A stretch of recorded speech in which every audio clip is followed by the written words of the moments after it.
Good evening. I'm afraid mine is a little bit longer than some of the others because I came prepared with a high bun. I've just started looking at the pros and cons of high bun. And high bun, for those who aren't totally aware, it's part prose poem and part haiku.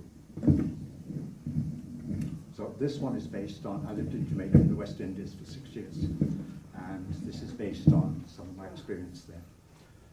Sunday evening, a hot, humid day, cooling off, bathing in the calm, shallow blue waters of the Caribbean. Brightly coloured fish darting back and forth among the dancing fronds of seaweed. Lying under the shadow of the giant guango tree, the sun glinting off the white sands of the deserted beach. My thoughts wandered. Why am I so privileged as to be lying here in this paradise without a momentary care in the world? Haiku. Crabs crossing the road on its way to my next meal. Just up for dinner.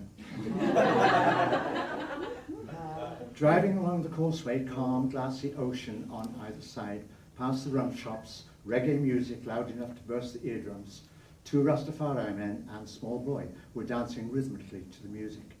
Continuing on, past the corrugated homes of Shantytown, with their dirt roads packed hard by the trampling of many feet, the outskirts of the city, the dying light of the evening sun cast its glowing red shadows over the city high-rises.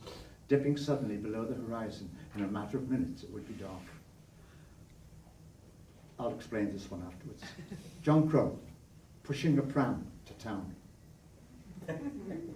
Sitting on the veranda, watching the fireflies flit back and forth, their little glowing lights flashing on and off, listening to the chirping crickets, the singing toads, and the faraway barking of the stray dogs.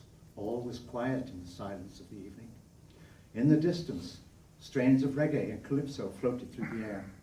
Another rum and coke, thank you, Mr. Appleton. Wafting across the high veldt, mingled with the heady scent of night jasmine, the jazzy, bluesy sound of invisible gospel voices. Thank you. John Crow, pushing a pram to town. When I was there, this was quite a long time ago now, but there was a big hit in the newspapers because this John Crow, which is a vulture, had been seen pushing this baby in a pram down the road heading towards Kingston Town. So this is John Crow pushing a pram to town. Thank you.